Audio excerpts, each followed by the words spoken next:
ये घटना के बाद कई लोग दुखी और उत्साह थे ये जानने के लिए कि सच क्या है। NGO named help for everyone ने भी बहुत ज़्यादा मदद की और एक कैंडल मार्च करा गया। लोगों की उत्साह और गुस्सा को देख पुलिस बहुत डर गई थी। कई लोगों को पुलिस स्टेशन बुलाया गया पूछताछ के लिए, इंक्लूडिंग नेहा के पेरेंट्स। इतने पूछताछ के बाद भी केस आगे बढ़ने का नाम ही नहीं ले रही थी। मीडिया ने इंस्पेक्टर जो नेहा के केस को टैकल कर रहे थे उनसे भी बहुत सारे इंटरव्यूज लिए गए, पर हर इंटरव्यू में उनका एक ही जवाब रहता था कि हम कोशिश कर रहे हैं केस को सॉल्व करने का। हर वक्त यही जवाब से लोगों ने उम्मीद छोड़ दी थी कि ये केस सॉल्व भी होगा, कोई नया मोड़ भी लेगा। नेहा के बॉयफ्रेंड से भी पूछताछ करा गया। उससे ये जानने को मिला कि उस दोपहर को, उस टाइम पर नेहा अपने बॉयफ्रेंड से बात करती हुई ही घर लौट रही थी। तभी नेहा जोर से चिल्लाई। उसके बॉयफ्रेंड को लगा कुछ तो गड़बड़ है, तो उसने नेहा की मम्मी को कॉल करा और उनसे कहा कि देखने कि सब कुछ ठीक है कि नहीं, नेहा अच्छे से घर लौटी कि नहीं। नेहा के बॉयफ्रेंड बहुत दूर रहता था, वो तब आसाम में नहीं था, तो उस पे शक नहीं करा गया। ये केस 2-3 हफ्ते तक चर्चा में रही और फोकस करा गया। फिर एक ऐसा घटना हुआ जिसे सबने उम्मीद छोड़ दी और सबको क्लियर हो गया कि ये केस कभी सॉल्व ही नहीं होगी। इंस्पेक्टर जो नेहा के केस को टैकल कर रहे थे वो केस को बिना मोड़ पे लाए गांव चले गए।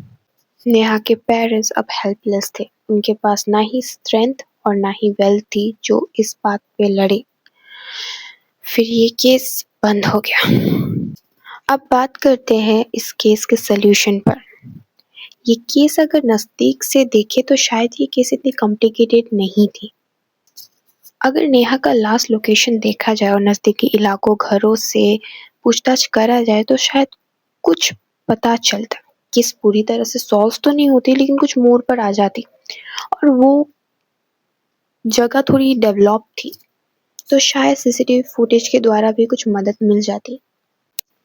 पूरी डिटेल्स नहीं है हमारे पास, ये भी हो सकता है कि ये केस देखने में हो आसान पर हो कॉम्प्लिकेटेड। ये केस स्पेशली था उन लोगों के लिए जो बोलते हैं कि घड़ी देखकर बाहर निकलो और कपड़े सोचकर पहनो, क्योंकि ये केस है दोपहर के 2 बजे। आई रिपीट, दोपहर के 2 बजे, और नेहा ने पिंक कलर का टॉप और व्हाइट कलर का जीन्स पहना था। क्या आप अब भी सोचते हैं कि टाइम और कपड़े मैटर करते हैं?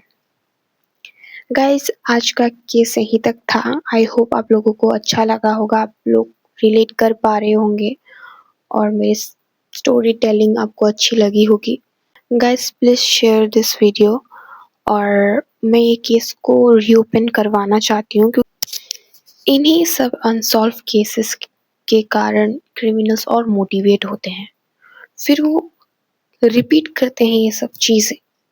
गाइस, अगर कुछ गलत हो या मैं सही नहीं बोल रही थी तो प्लीज़ मुझे करेक्ट कीजिएगा। आई एम स्टिल लर्निंग और मैं जानना चाहती हूँ आपका ओपिनियन क्या है इस केस के बारे में, एंड डू कमेंट।